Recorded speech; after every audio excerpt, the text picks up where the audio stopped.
pagtanda ko, hindi ako magtatrabaho sa opisina gaya ng daddy ko. Bakit naman?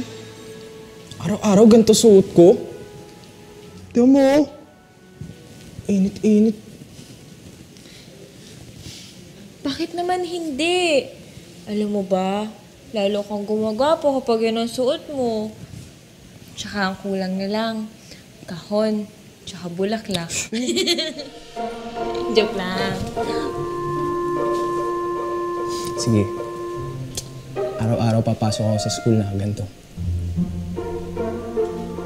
Pero ikaw din ah. Dapat ganyan lagi suot mo. Aray ko.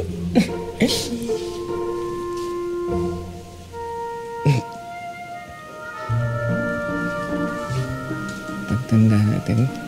Ano? Pakasalan mo ako.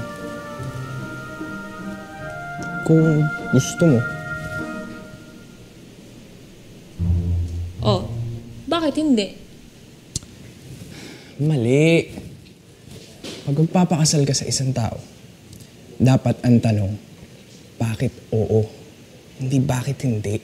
Sige nga. Bakit mo ako gusto pakasalan? Kasi gusto kitang anakan. Hindi, gusto kitang maging nanay ng mga anak ko. Kasi nakikita ko na yung future natin. Talaga? Oo nga. Ano nakikita mo sa future natin? Masaya lang. Parang ganito. Naka-gown ako, tsaka nakasuit ka?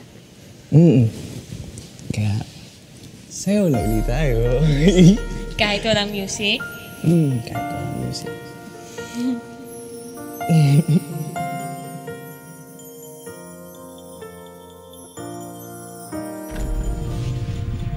If I could turn back the hands of time.